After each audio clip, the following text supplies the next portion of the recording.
Well, on Friday, I drove and ranted about the Audi 1.4 TFSI 4.0, not 4.0, so someone's just pointed out in the comments, hybrid, on the basis that it was rubbish.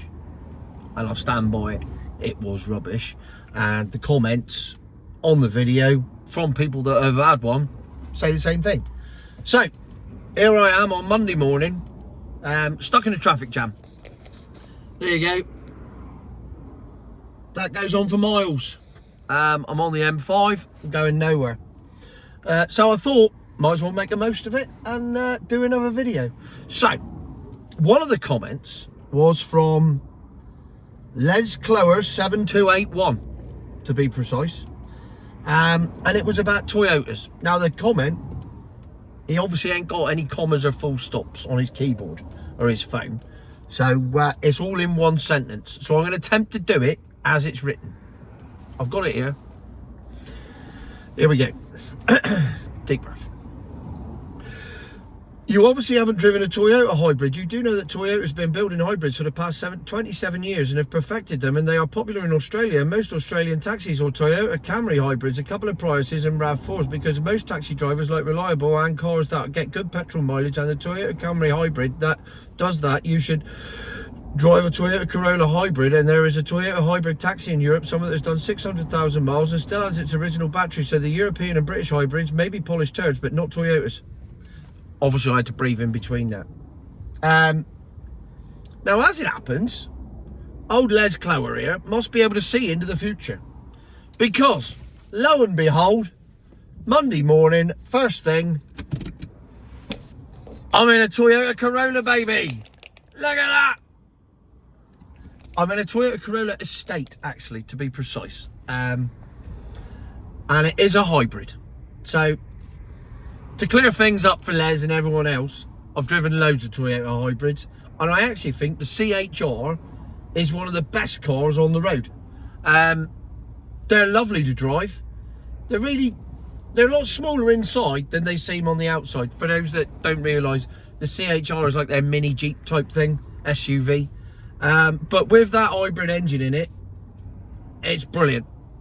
It's all right. Well, I say it's brilliant. It's good for a Toyota hybrid.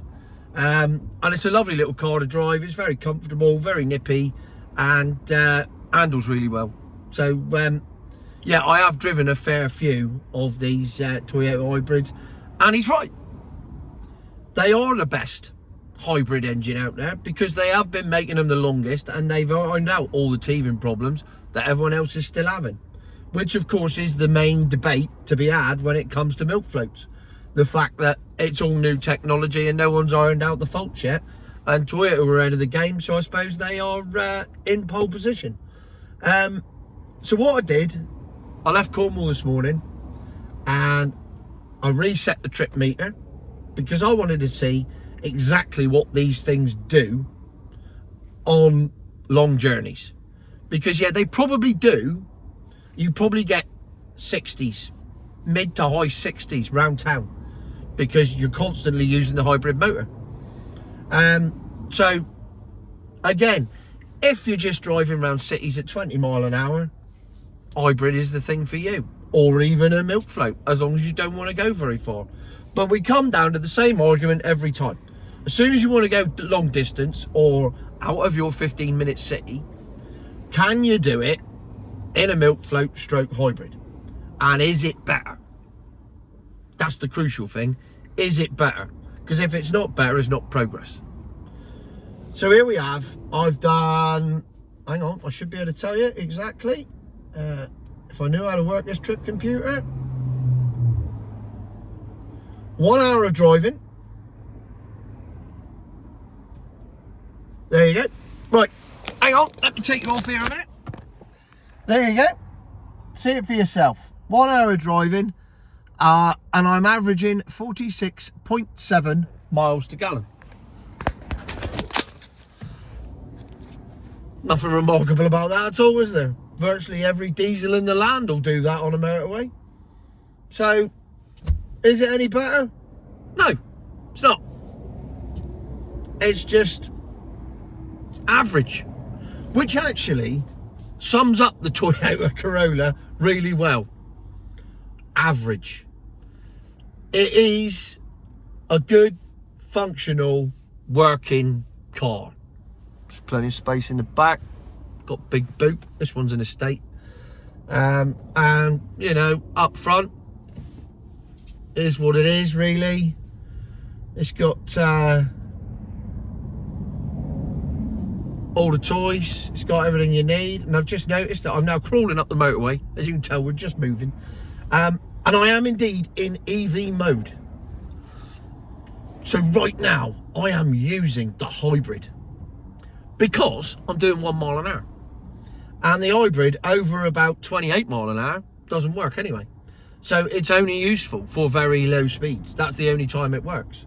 So if you're stuck on a motorway in a huge traffic jam that goes on for about 10 miles, which I think I am, then the hybrid is perfect because you're not going to use any of your fuel crawling up the motorway at 1 mile an hour. Who cares? And at the end of it, you're still in a Toyota Corolla. Now, when I said that it was average, I mean, this is the embodiment of average motoring in the UK. If this was a man, he would be, oh, fuck. I was about to say he would be like in his 50s. I'm in my 50s. Oh, hang on. No, that's not fair on men in their 50s. If this was a man, it wouldn't be a man in his 50s because I'm in my 50s and I don't fit this bracket. I forget how old I am sometimes, and now somebody's watching me filming myself and wondering what the hell I'm doing. I'll see if I can get her on camera. Hang on. Right, here we go. She's in a Vauxhall Antara Monterey type thing. I don't know. Look. There, look, that one there. Look. She keeps looking at me. It's got the window open. Oh, she's put the window up now. Oh, that's ruined that, isn't it? Yeah, if this was a car, it would be a man who knows exactly what he's having for tea every day of the week. It's Monday. He's having cold meat and chips. It's Wednesday. He's having bangers and mash. Friday's fish day. Saturday, all day breakfast. Maybe a steak on special occasions. Sunday, roast. No questions, it's a roast. And it's served at the same time every week. That's the type of car this is. A man who knows exactly where he is in life. He's done the same job for 30 years. He goes to work at the same time. He comes home at the same time. He is entirely dependable. He is entirely reliable in every possible way. And he knows exactly where he is in life. Which is basically the complete opposite of me. So that's why I will never be a fan of the Toyota Corolla, because it embodies everything that I'm not. But if you are that man and you live that life, then this is the car for you. As Les Clower quite rightly says, it'll do 600,000 miles. I've got no doubt about that. The Toyota Corolla's right up there with the Nissan Bluebird for that. It'll always keep going and keep going. And even though I'm doing 3 mile an hour, the petrol engine's kicked in. Now, what's the point of that? I should be in EV mode. Why is the petrol engine kicked in? See, this is why hybrids are shit. I'm doing 3 mile an hour. Oh, I'm up to 4. And the petrol engine's kicked in. Why am I not just cruising along using the power of the battery? How shit does it have to be that it doesn't work now? This is right. This is live. Oh, hang on. I think it's just cut out again. No, you can hear it. No, I'm definitely on petrol. Why am I on petrol? See, this is what I don't understand about the technology that they put in these cars that says EV will work at low speeds. Fair enough. Well, it's not working. So why not? Why is it not working? Do I have to stop? Maybe if I stop and then go forward again. And now we're back in milk float mode. See, it's like witchcraft. I mean, how are you meant to get your head round it? Oh, well, if you drove them properly, you'd understand. No, that's not the point. You shouldn't need to have a degree in mechanical engineering and electrics to be able to work out how these stupid bastard things work. So there you go. There's a live demonstration of why hybrids aren't the future either. Because they only work when they feel like it. It's like a lottery. I'm in here with some dice, and I throw the dice, and depending on whether I get an odd number or an even number, depends whether I get petrol or electric. Because if I'm doing less than 30 mile an hour, I should be permanently in electric mode. But I'm not. If anyone from Toyota can explain why I'm not, I'd love to know. This is a 2022 model that's done 47,000 miles, so it's not on its last legs. So there you go. In answer to your question, Les Clower, I have indeed I obviously have driven a Toyota Hybrid. And yes, they are good as hybrids go, but as I've just demonstrated live on telly, not as good as you think they are. So I'll just go through the rest of the comments here a minute and see if there's anything else that's sprung up.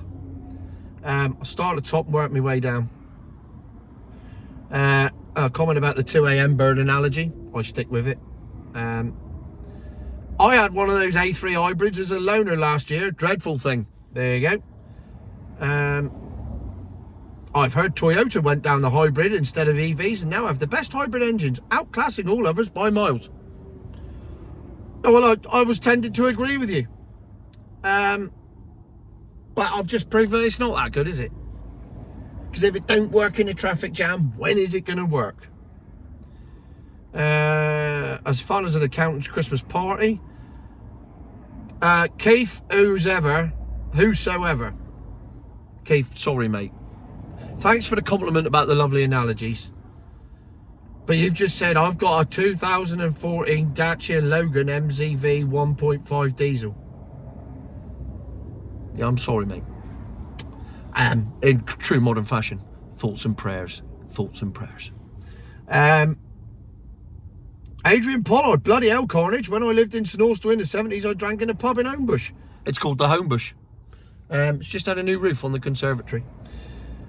You're bang on the money, Tony. Oh, really? No, let's not read all the compliments. Thank you for the midday laughs. Oh, no, really, stop it. No. I'm on my third hybrid car now. The difference is these have a 3.5 litre V6 engine mated to the 2 electric motors. Right, mate. Keith Fluke. Keith Fluke, what car's that? Let me know. I'll get my hands on one. I want to know what that is. There's a 3.5 V6 with 2 electric motors in it. Oh, is that the Volvo? That could be the Volvo. Is it a Volvo XC90? I wonder. I have a Toyota Corolla Estate Hybrid. Nice car, good MPG, as long as you do not turn on the AC or window demister. I did that this morning. I didn't. Surely that doesn't have any effect in a... That can't have any effect in a hybrid. If it does, the world's gone mad. It's like buying an EV Porsche or a diesel Alfa Romeo. Don't you slag off diesel Alfa Romeos. James Wade. Not the dart player, I presume. Oh, here's another one about the Audi. One of the most underwhelming cars I've ever been in, and very expensive too. Great video. Oh, Ted Cornish, the new Fiesta Hybrid in sports mode is absolutely fantastic. Blew me away, no bull. Well, I'll have a go at one as soon as I can get my hands on one, but here's the thing. I drove the Fiesta ST, never made a video of it, should have, but I was too busy enjoying myself. A 22 plate Fiesta ST, one of the best cars on the road in the world ever. Just brilliant. Everything you want from a hot hatch. Race mode, pops, bangs, skids, wheel spins, slides. Oh, loved it. Absolutely loved it. And there's no way, as good as that hybrid is, and I bet it is good, that it's going to live up to that. Because it won't make the noise. And the noise is the thing. Part of driving cars is the noise. And that Fiesta Hybrid won't make the noise. It might have it artificially enhanced. What's the point of that? Just as well be at home playing Colin McRae on the PlayStation. Colin McRae for you oldies out there. I'm sure newer PlayStation games are available. Gran Turismo. No, that's still 20 odd years old, isn't it? God, I'm so old. When I bought my last car, I didn't consider hybrids. Only a 1.4 hybrid. The seats look nice. Yeah, they do. Does it have a CVT gearbox? This is from SBT Vids. Does it have a CVT gearbox? No, mate. Because I once bought an Audi A4 with a CVT gearbox. And I can honestly say, the biggest mistake of... Well, not the biggest mistake of my life. I've been married twice. But one of the biggest mistakes of my life in the car buying scene, that's for sure. Because it melted, as do all CVT gearboxes. And it cost me £3,300 to replace. And then I sold the car for £3,000, losing the 300 quid on the gearbox and the 7 grand I paid for the car in the first place. So that was a nice little 7,300 quid loss on one car. And that had the Audi CVT gearbox. So no, I certainly shall not ever be buying one of them or driving one of them ever again. How Audi got away with not recalling that, I'll never know. So there you go. That's covered hybrids, including a live demonstration on... I'm up to 46.6 miles to the gallon now, though, which I bloody should be, as I haven't gone over 4 miles an hour. And it's been... Well, 10 to the top was on when I pulled up in the traffic jam. So I've been in the traffic jam for nearly an hour already. And weirdly, there's like 4 cars broken down on the side of the road, nowhere near wherever the accident is. Oh, there was debris in the road. And these, oh yeah, I can see shit everywhere. And these cars have shredded their tyres. Oh, there's a Mercedes here that has shredded its engine by the looks of it. That looks terminal. That don't look good at all. It's a C-Class, by the way, in case you were wondering. Estate in that dark blue. Nice colour. Right, there you go. That's covered the Toyota as requested in the comments. And tomorrow, I'm going to cover another car that was requested in the comments because somebody, I'm going to have to find the comment for the video tomorrow. Tomorrow, I am told by someone in my comments that I'm clueless because the VW ID3 is the best car. Yeah, another flat tyre there. Yeah, somebody has put shit all over the road here and there are flat tyres galore. That's 7, 8, 9 cars now with flat tyres, all on the side of the road. I wonder what the hell happened here. Jesus. That's like stones. Don't know. This is all very weird, and this is all happening live. Yeah, so he said the VW ID3 is the best car he has ever owned. Now, I've yet to ask him his car history, but there can't be much in it because that thing's awful. Absolutely bloody awful. And so I'm picking up one tomorrow anyway. So another nice long road test. So we'll see how we get on and do the comparison as to why it's the best car he's ever owned and why I think it's one of the worst cars in the world. So that's something else to look forward to. All happening here today. It looks like I am now free of traffic and debris and I am on my way again. So on that note, cheers everybody. See you tomorrow.